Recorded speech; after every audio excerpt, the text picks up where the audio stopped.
स्वागत है आप सभी का आपके अपने चैनल HFM एजुकेशन हब में। आज हम स्टार्ट करने वाले हैं हार्मोनिक प्रोग्रेशन मतलब हरात्मक श्रेणी। समांतर श्रेणी हमने पहले कर ली, कॉन्सेप्ट क्लियर, जो प्रैक्टिस क्वेश्चन थे वो भी क्लियर। उसके बाद हमने किया ज्योमेट्रिक प्रोग्रेशन मतलब गुणोत्तर श्रेणी, उसके बेसिक कॉन्सेप्ट क्लियर किए। फिर उसके बाद उसके प्रैक्टिस क्वेश्चन। अब हम पहुंचे हैं हम अपने लास्ट टॉपिक हार्मोनिक प्रोग्रेशन मतलब हरात्मक श्रेणी के ऊपर। तो हरात्मक श्रेणी का सबसे पहला पॉइंट क्या है कि यदि आप इसकी डेफिनेशन लिख लो कि वह श्रेणी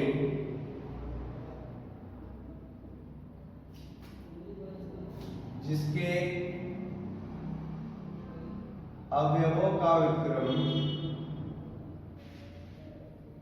समांतर श्रेणी में हो,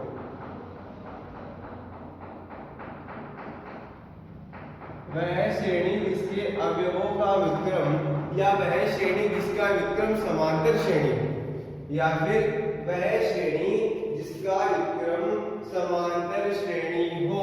यहाँ आप अवयव भी कर सकते हो, यहाँ आप पद भी कर सकते हो कि वह श्रेणी जिसके पदों का विक्रम, यहाँ आप कुछ इस तरीके से भी कर सकते हो जिसके पदों का विक्रम समांतर श्रेणी में हो। मतलब अगर आपको कोई श्रेणी दी है और आप उसका उल्टा करो तो वो क्या बन जाएगी, समांतर श्रेणी बन जाएगी। अब मुझे इसके फॉर्मूले बताने की जरूरत नहीं है क्योंकि आपको क्या करना है, उसे उल्टा करके समांतर श्रेणी में कन्वर्ट करना है। और समांतर श्रेणी मैंने आपको पहले अच्छे से समझा दी, इतना आया। जैसे यदि ABC HP में है, HP मतलब हार्मोनिक प्रोग्रेशन में है, तो 1/A 1/B 1/C किस में होंगे, AP में होंगे। इतना आया होगा। और इसका उल्टा बोल दूं मैं कि यदि ABC AP में है तो 1/A 1/B 1/C किस में होंगे, HP में होंगे। इतना समझ आया होगा, कोई दिक्कत वाली बात नहीं होनी चाहिए। पॉइंट नंबर 2 देखिए, A व B के बीच हरात्मक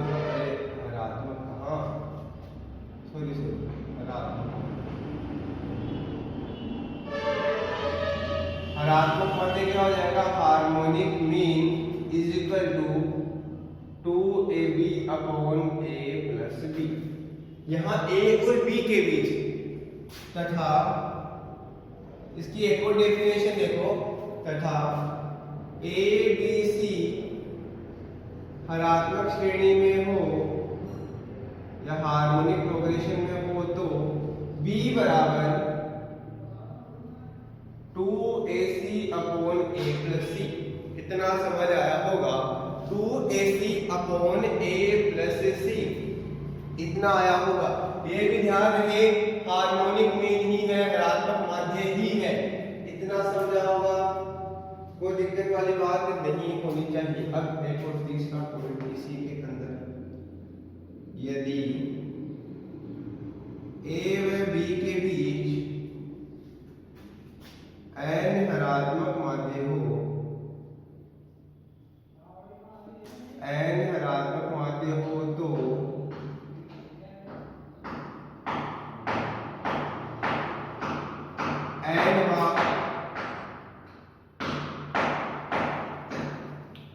n-वा हरात्मक माध्य AB n+1/Na प्लस B होगा। AB n+1/Na प्लस B होगा,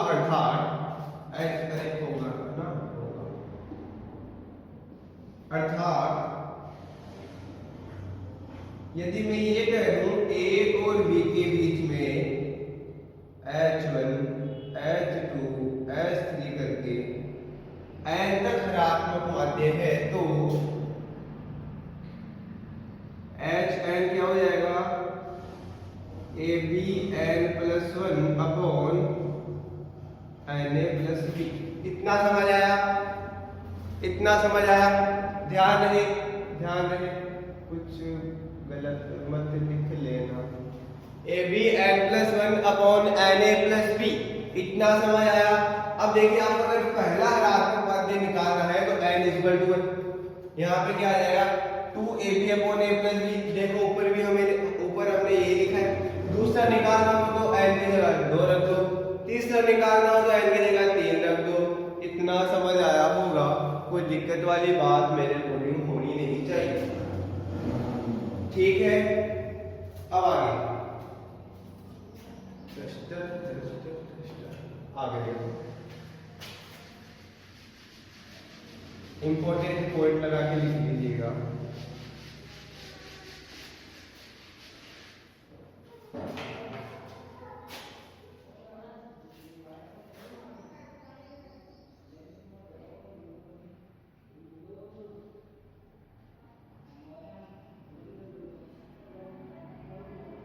इंपॉर्टेंट पॉइंट में है कि यदि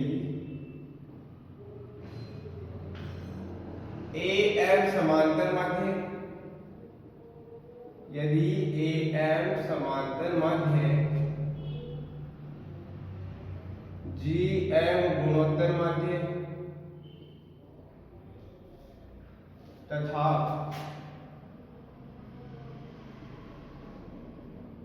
HM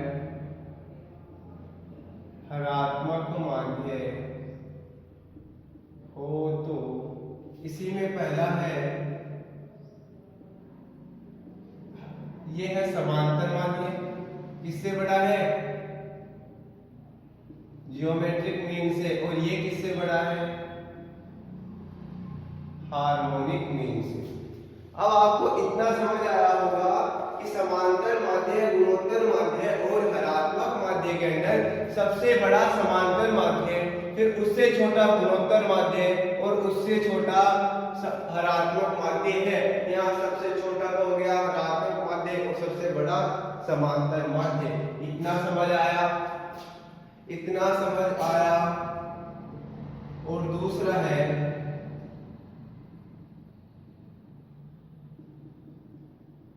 Gm²=AM×H। मतलब गुणोत्तर माध्य का वर्ग समांतर माध्य और हरात्मक माध्य के गुणा के बराबर होता है। गुणोत्तर माध्य का वर्ग समांतर माध्य और हरात्मक माध्य के गुणा के बराबर होता है। ध्यान रहे, जहां इसी कंडीशन के अंदर जहां AM, GM और HM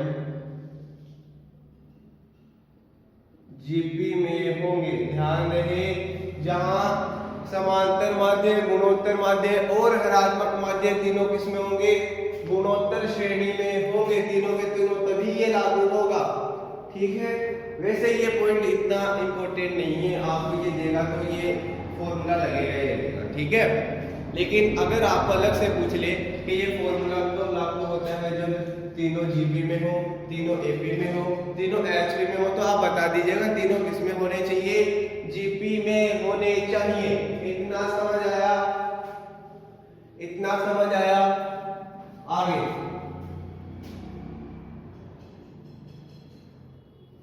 हरात्मक श्रेणी का एचपी का कोई भी पद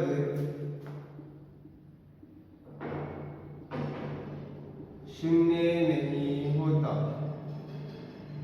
कोई भी पद शून्य नहीं होता।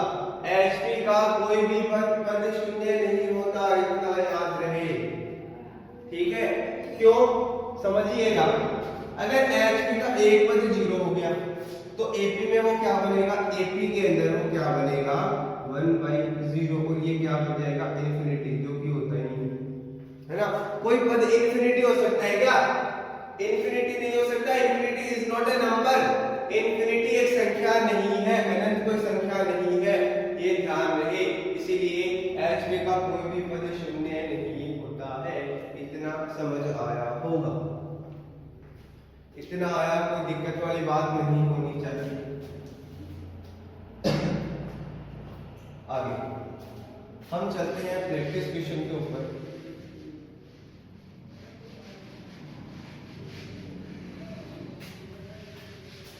हाँ, आप एक काम करो, एक रिलेशन और लिख लो, इंपॉर्टेंट पॉइंट के अंदर ही लिखना है, इंपॉर्टेंट पॉइंट के अंदर ही लिखना है, एक रिलेशन और लिख लो। ए बी एच के अंदर संबंध, मतलब A1 A2 तो है समांतर मत, G1 G2 है गुणोत्तर माध्य, G1 G2 है गुणोत्तर माध्य, और H1 H2 है हरात्मक माध्य। तो इन तीनों, इन सभी के बीच में रिलेशन कुछ ऐसे होगा कि G1 G2 upon H1 H2 is equal to A1 plus A2 upon H1 plus H2। ध्यान रखें ये रिलेशन इंपॉर्टेंट है। G1 G2 upon H1 H2, G1 G2 upon H1 H2 equal to A1 plus A2 upon H1 plus H2। इतना समझ आया होगा, ये direct relation है, ध्यान रखिए। आप चलते हैं अपने प्रैक्टिस क्वेश्चन के ऊपर। Question number first,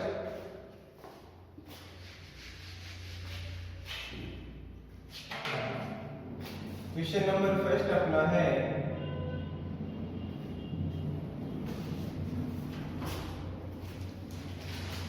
question number first देखिए, 1/5 1/9 1/13 डॉट डॉट डॉट का सातवां पद क्या है, का सातवां पद क्या है। ऑप्शन नंबर ए है 1/17, ऑप्शन नंबर बी है 1/27, ऑप्शन नंबर सी है 1/26 और ऑप्शन नंबर डी है 1/29। अब देखिए सॉल्यूशन कैसे होगा। अभी हमने बोला अगर 1/a 1/b 1/c अगर HP में है, सॉरी सातवां पद क्या होगा, अरे इसने कहा है ये HP है ना,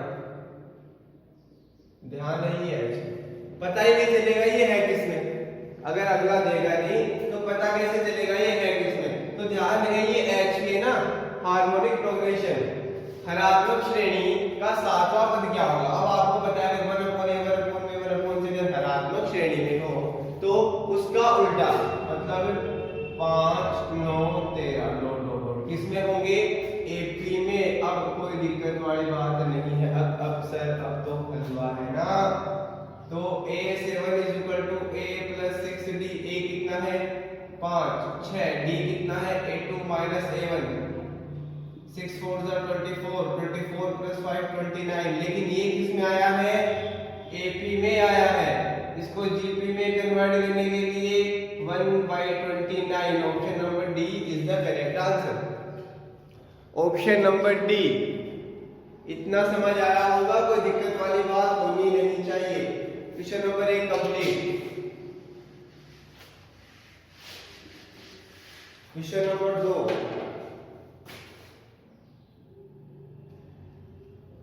क्वेश्चन नंबर 2 है यदि ABC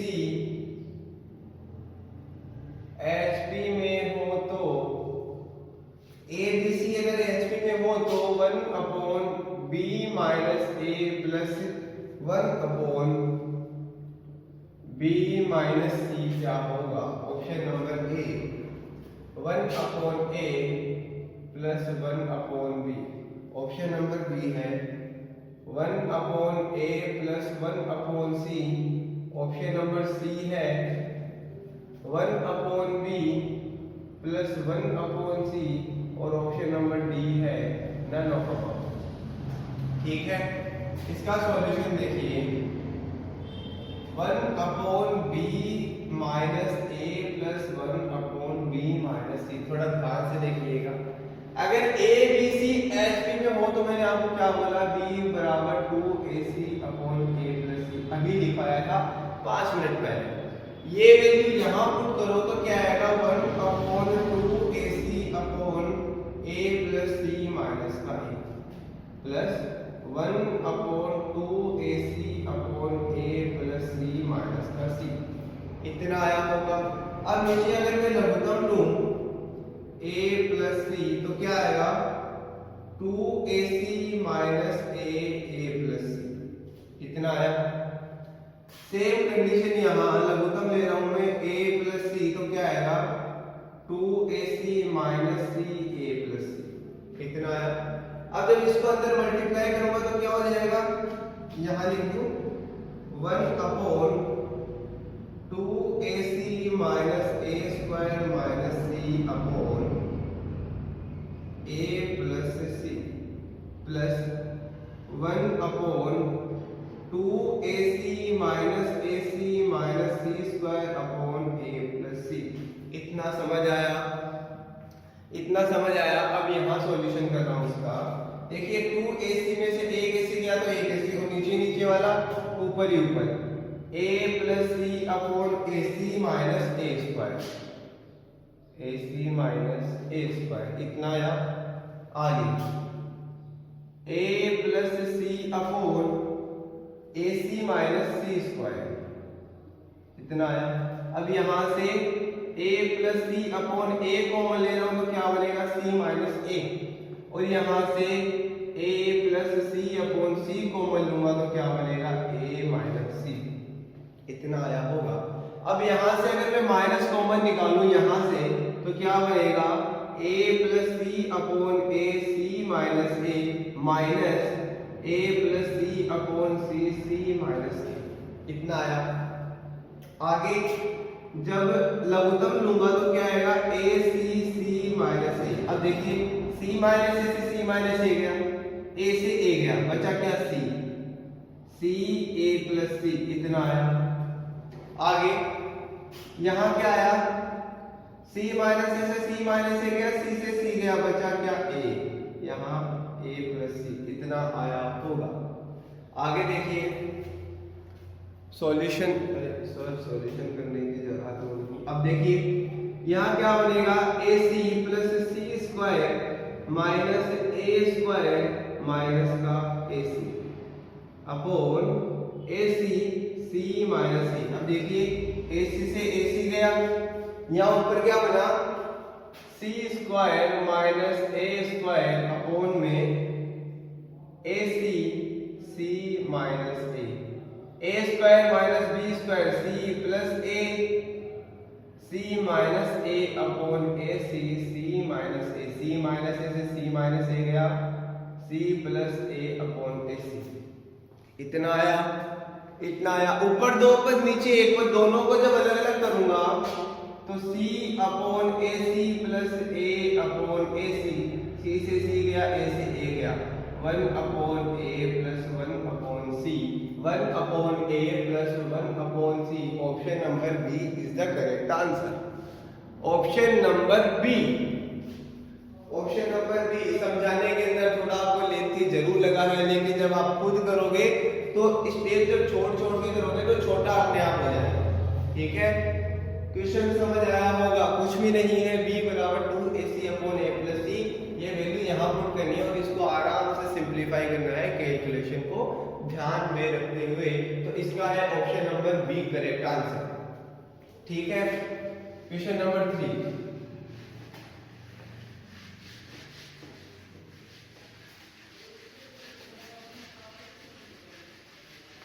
आगे है क्वेश्चन नंबर 3।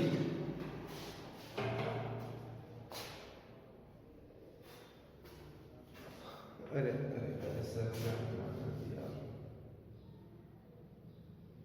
ठीक है, आगे देखिए क्वेश्चन नंबर 3। क्वेश्चन नंबर 3 अपने पास है, यदि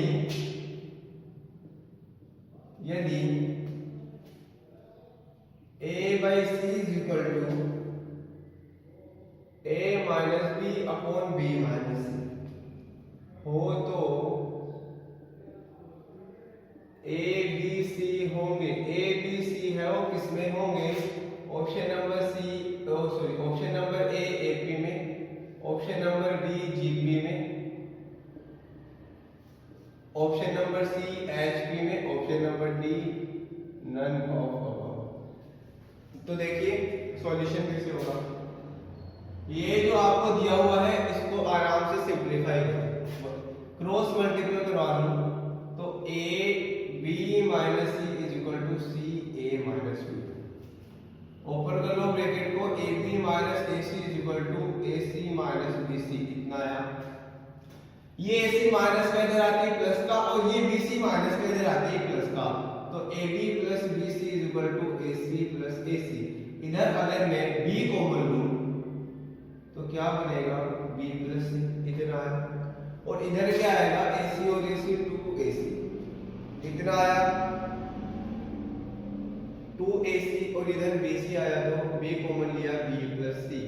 तो अरे अरे अरे सर, यहाँ देखिए यहाँ a प्लस सी आएगा ना, b कॉमन निकाल लिया a प्लस सी आएगा, b बराबर 2ac अपॉन a प्लस सी। और ये कौन सी सीरीज के अंदर, कौन सी श्रेणी में कंडीशन होती है? HP के अंदर होता है।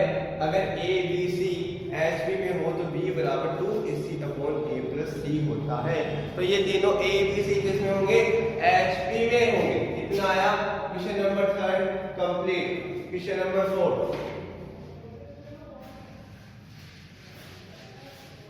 क्वेश्चन नंबर 4, क्वेश्चन नंबर 4 देखिए, यदि a बराबर b बराबर c है लेकिन डज नॉट इक्वल टू 0, मतलब तीनों ही किसके बराबर नहीं है? 0 के। तो निम्न में से कौन सत्य है? Option number A B C केवल एपी तथा जीपी में है। ऑप्शन नंबर बी एबीसी केवल जीपी तथा एचपी में है, जीपी तथा एचपी में है। Option number C ABC GP HP तथा एपी, एपी जीपी एचपी का लेना, तीनों में है। और ऑप्शन नंबर डी है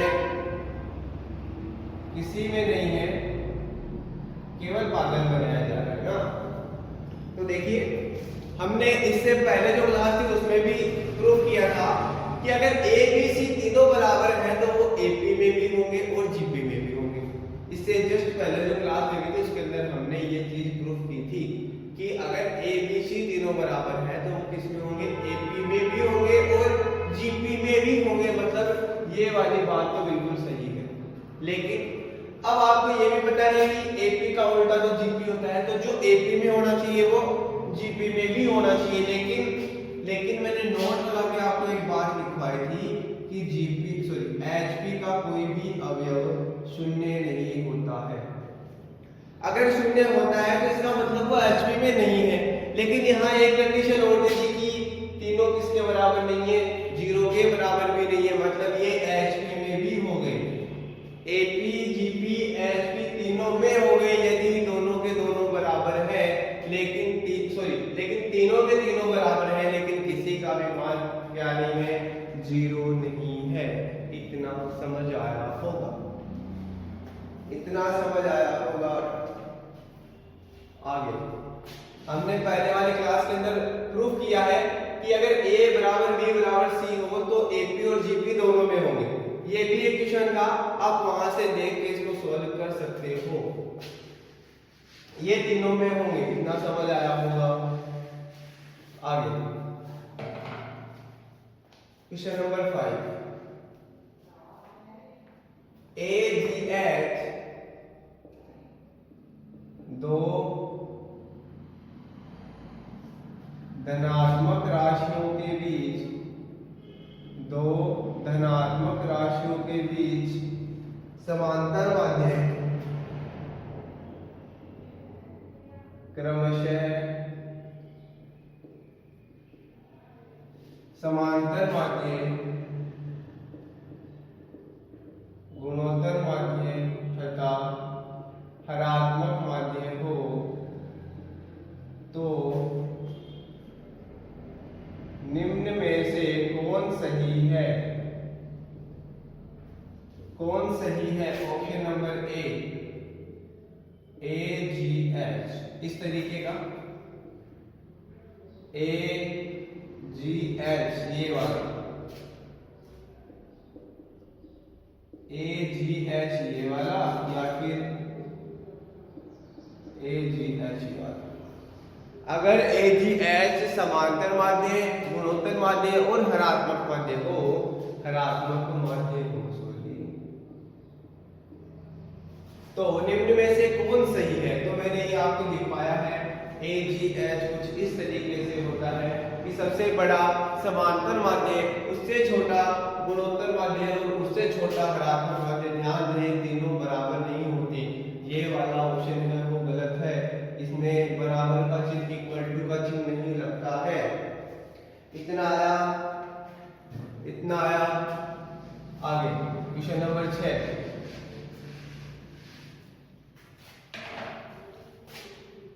क्वेश्चन नंबर 6 है, यदि किसी श्रेणी का, यदि किसी श्रेणी का nवां पद 2n-1 है तो n पदों का योग क्या होगा? तो n पदों का योग क्या होगा? ऑप्शन नंबर ए है n+1, option number B n² n² +1, option number C n², या फिर ऑप्शन नंबर डी है 2n² -1। तो देखिए इसने बोला है nवां पद 2n-1, हमें क्या करना है? योग करना है। मैं दोनों तरफ क्या कर देता हूँ? समेशन लगा देता हूँ। आपको मैंने पहले बताया है इसका अर्थ क्या है, योग। इतना आया। यहाँ देखिए n पदों का योग हो गया, a1 पहले पद का योग, 2 दो पदों का योग, 3 पदों का योग। ठीक है, इसको सिंप्लीफाई कर लेता हूँ मैं, इनको अलग अलग कर लूँ तो कोई दिक्कत वाली बात नहीं होनी चाहिए। ठीक है, दो कांस्टेंट राशि है, नियत राशि है, इसको मैं बाहर निकाल लेता हूँ, ये आ गया 1। ठीक है, समझिएगा। यहाँ है an, वहां क्या है? an है, मतलब ये श्रेणी n पदों तक जाएगी और ये -1 जब n पदों तक जाएगा और सभी का जोड़ होगा। माइनस वाली संख्या तो सभी आपस में जुड़ती है ना, तो क्या आएगा? माइनस का n। कितना आया?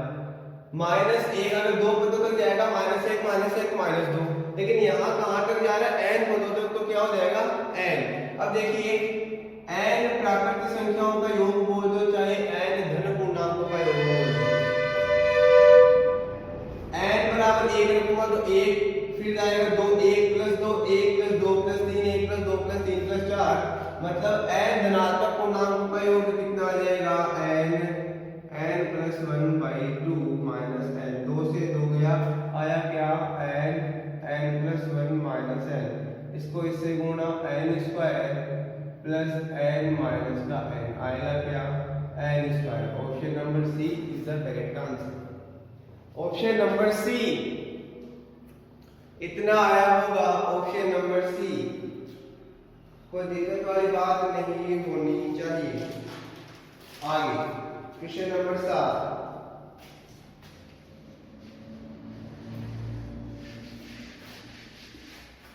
क्वेश्चन नंबर 7 देखिए, यदि दो संख्याओं का समांतर माध्य, यदि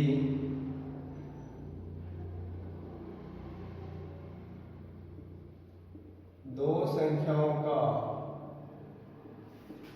समांतर माध्य और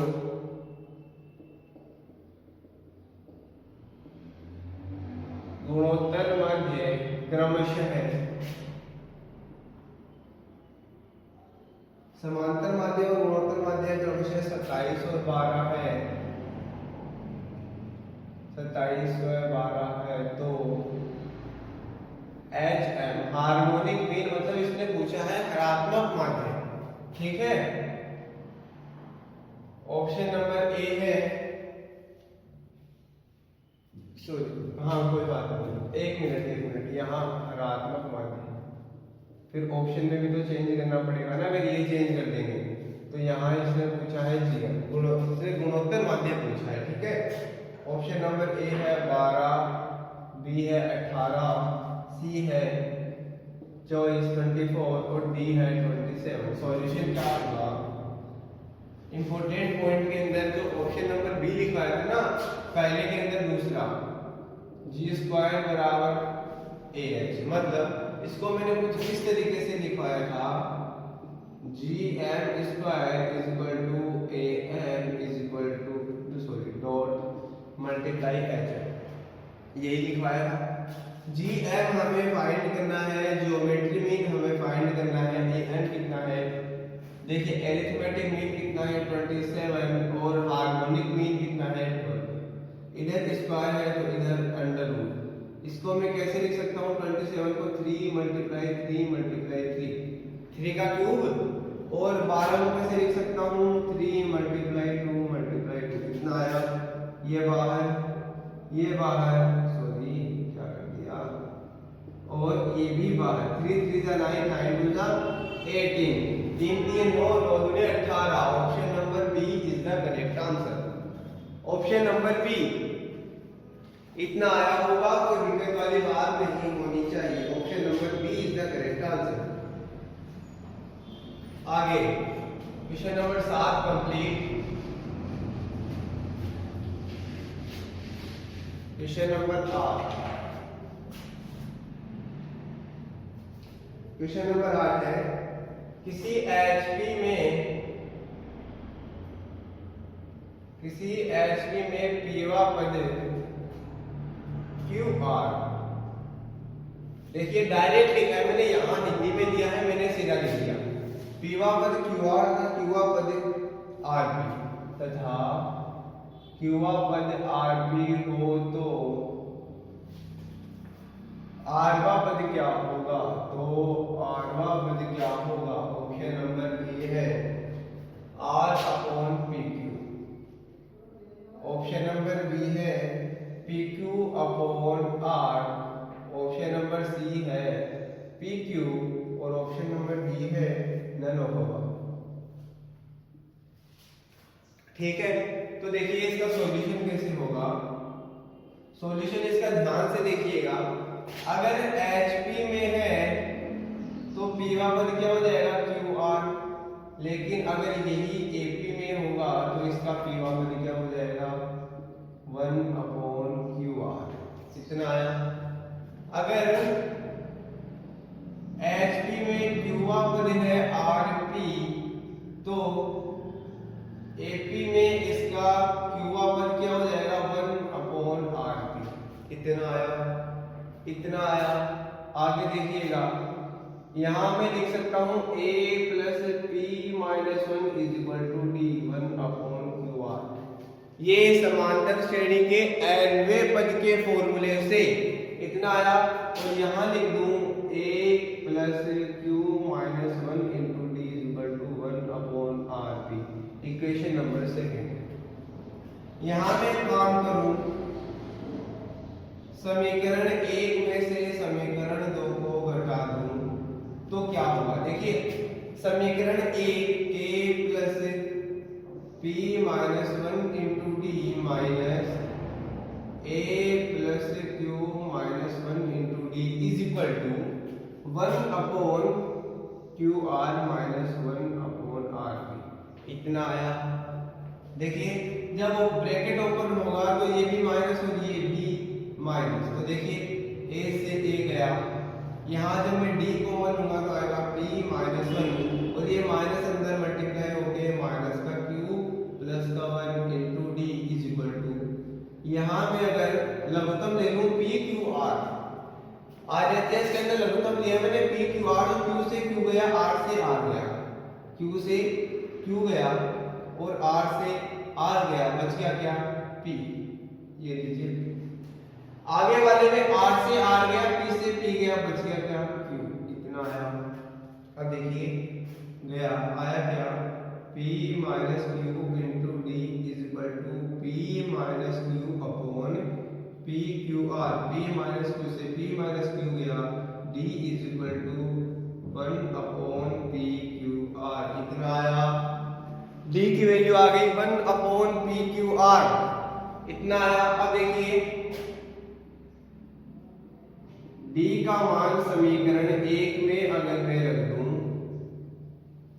D का मान समीकरण 1 में मैं रख रहा हूं, तो देखिए समीकरण 1 ये रहा, समीकरण 1 है a plus p minus 1, D का मान है 1 upon p Q R is equal to 1 upon Q R, इतना आया।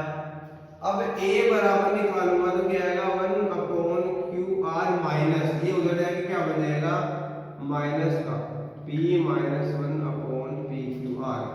यहाँ फिर से अगर मैं P Q R common sorry लघुत्तम ले लूं, एलसीएम ले लूं, क्यू से क्यू गया, आर से आर गया, आया P minus P Q are से पी क्यू आर गया, आया क्या पी माइनस 1।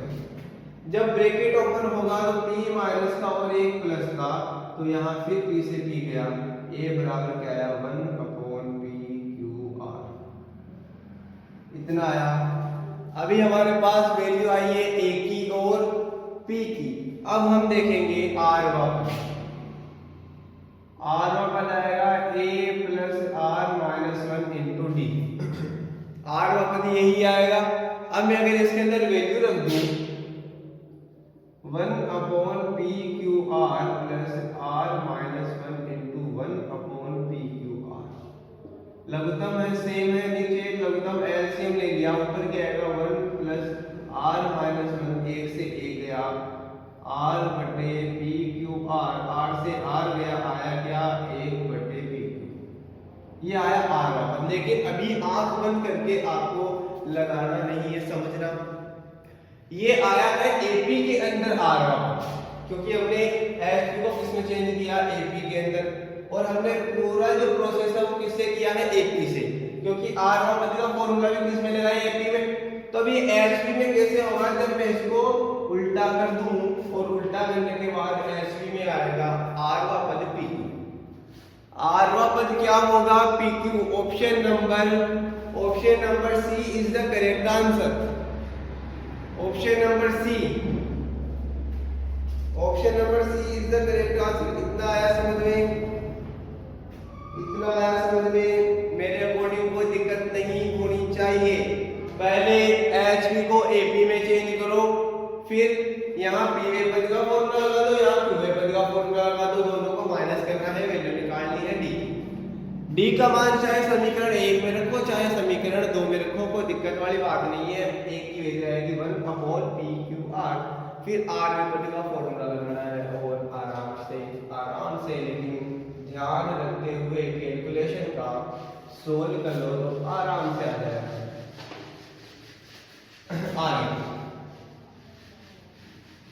आगे है क्वेश्चन नंबर 9, द्विघात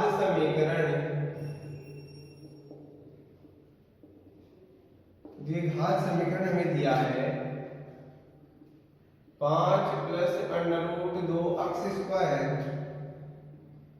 minus 4 plus √5 into x plus 8 plus 2 √5 बराबर 0 के मूलों का ऋणात्मक माध्य क्या होगा। ऋणात्मक माध्य क्या होगा। Option number A 2, option number B 4, option number C 6, option number D 8। तो देखिए पहले तो आपको ये समझ में आना चाहिए, क्योंकि क्वेश्चन पढ़ते आप क्या समझोगे, पहले तो इसके रूट्स निकालो, मतलब पहले तो इसके मूल निकालो और फिर उसमें क्या कर दूं जो हरात्मक माध्य का फॉर्मूला है 2ab बटा a प्लस b, ये वाला फॉर्मूला लगा दो। लेकिन थोड़ा सोचो, जैसे एक मूल अल्फा माना था, एक मूल बीटा माना था, यहाँ हो जाएगा अल्फा और यहाँ हो जाएगा बीटा, तो हो जाएगा 2 alpha beta upon alpha plus beta, इतना आया। अब देखिए आपको मूल निकालने की जरूरत नहीं है, क्यों? Alpha beta is equal to C by A, C क्या है 8 प्लस 2 अंडर रूट 5 बटे ए क्या है 5 प्लस अंडर रूट 2, इतना आया होगा।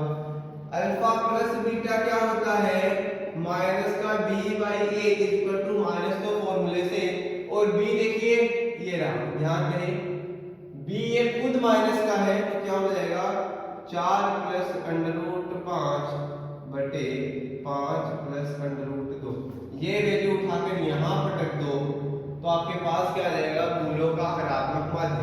जैसे 2 मल्टीप्लाई अल्फा बीटा की वैल्यू क्या है 8 प्लस 2 अंडर रूट 5 बटे 5 प्लस अंडर रूट 2 बटे, ध्यान दें ये थोड़ा बड़ा वाला है।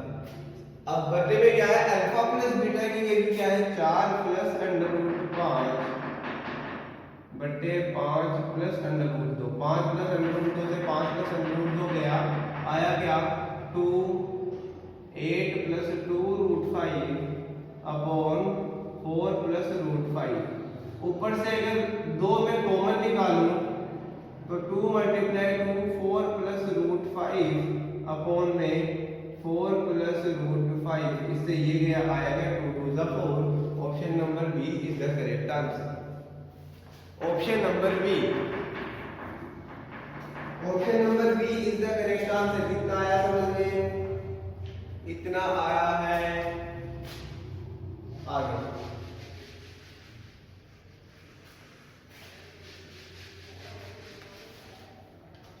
आगे देखिए क्वेश्चन नंबर 10। क्वेश्चन नंबर 10 है a upon 1 minus A B तथा a upon 1 plus A B का हरात्मक माध्य क्या होगा। Option number A 1 upon 1 minus A square B square, option number B a upon 1 minus A square B square, option number C A, और option number D है 1 upon under root 1 minus A square B square. ठीक है, तो इन दोनों का हरात्मक माध्य जो निकालना है, तो हरात्मक माध्य क्या होता है 2ab upon a plus b, a की वैल्यू तो ये पूरी है और b की वैल्यू ये वाली पूरी है, तो कोई दिक्कत वाली बात नहीं है। 2 multiply a upon 1 minus A B into a upon 1 plus A B upon में a प्लस b, तो a upon 1 minus A B plus a upon 1 plus A B, इतना आया। आगे देखिए यहाँ ऊपर वाले को अंश को जब मैं शून्य करूंगा तो 2a square upon a minus b a plus b, तो a square minus b square, इतना आया। यहाँ जब मैं शून्य करूंगा इसको तो लघुत्तम लूंगा a minus A B a plus A B, तो यहाँ क्या आएगा a 1 plus A B plus a 1 minus A B. देखिए यहाँ फिर a square minus b square लगेगा तो ये इससे कैंसिल, आगे क्या आएगा देखिए 2a square upon a plus a square, इतना आया a प्लस a स्क्वायर, और यहाँ क्या आएगा plus a minus a square b, इससे ये गया आया क्या 2a square by a plus a 2a, 2 से 2 गया, a से a गया, आया क्या a, option number C is the correct answer. Option number C, option number C is the correct answer. यहां आएगा ऑप्शन नंबर सी, इतना आया, इतना आया। आगे question number 11।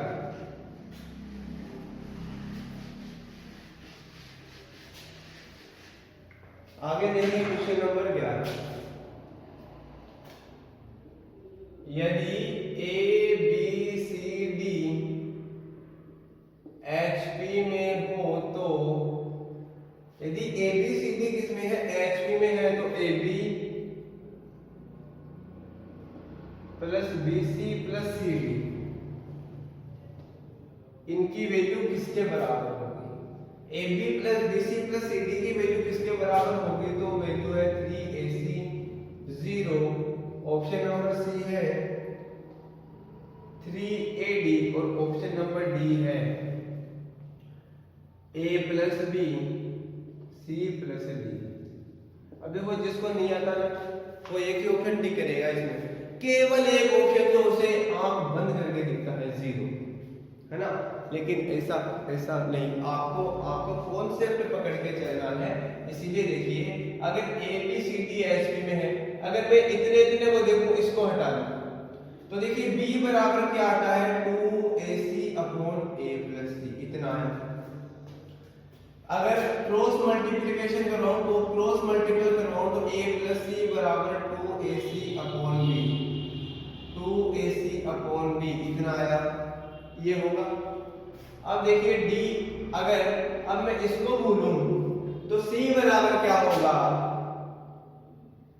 2bd upon b plus d, इतना आया। फिर क्रॉस मल्टीपल करवाऊं तो b plus d is equal to 2bd upon c, question number 2। समीकरण 1 और समीकरण 2 को मैं अगर गुणा करवा दूं, समीकरण 1 और समीकरण 2 को गुणा करवाऊं तो LHS वाले LHS से गुणा, RHS वाले RHS से गुणा, a plus d b plus d is equal to 2ac upon b into 2bd upon c। c से c गया, b से b गया, यहाँ क्या आया, इधर वाला सॉल्व कर लेते हैं पहले। ab plus ad plus cb या bc भी लिख सकते हैं ना इसको, bc plus cd is equal to 4ad, इतना आया। अब देखो वैल्यू किसकी पूछी है, A B B C C D ना, A B B C C D, इसको उधर ले जाओ, A B plus B C plus C D is equal to 4ad minus ad, कितना आएगा 3ad। तो option number C is the correct answer, option number C, इतना आया, option number C is the correct answer.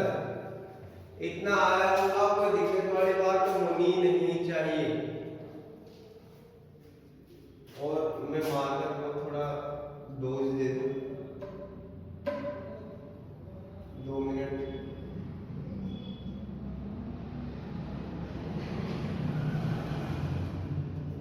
आगे question number 12, question number 12 है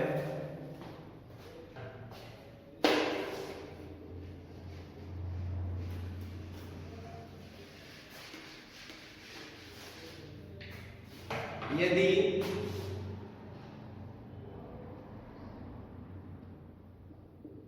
a1, a2 समांतर माध्य, यदि a1 a2 समांतर माध्य, g1 g2 गुणोत्तर माध्य तथा h1 h2 ऋणात्मक माध्य हो तो निम्न में से सही संबंध है, निम्न में से सही संबंध है। सही संबंध इनमें से कौन सा है? ऑप्शन नंबर ए है a1 a2 upon h1 h2 is equal to a1 plus a2 upon h1 plus h2। Option number B है h1 h2 upon a1 a2 is equal to a1 plus a2 upon H1 plus H2। Option number C है G1 G2 upon H1 H2 is equal to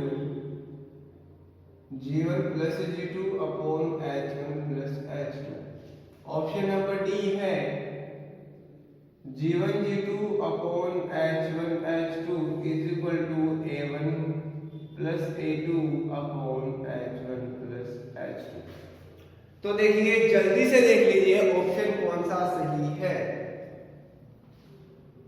देखिए ये मैंने आपको सीधा लिखवाया है और कॉन्सेप्ट जब खत्म हो गए थे तो फिर से इंपॉर्टेंट पॉइंट लगा के लिखवाया है, इसलिए आपको याद होना चाहिए। इसका है option number D is the correct answer. Option number D, इसका है ऑप्शन नंबर डी। इतना समझ आया होगा कि अगर A1 A2 तो समांतर माध्यम हो, G1 G2 गुणोत्तर माध्यम हो और H1 H2 ऋणात्मक माध्यम हो तो कौन सा फॉर्मूला, कौन सा संबंध सही है? G1 G2 upon H1 H2 is equal to A1 plus A2 upon H1 plus H2। आज के लिए केवल इतना ही। आज का जो लेक्चर है वो यहाँ करते हैं हम समाप्त। आगे भी बने रहिए और लेके आएंगे हम इसके प्रैक्टिस क्वेश्चन अगले लेक्चर के अंदर। आज के लिए इतना ही। वीडियो को देखने के लिए धन्यवाद।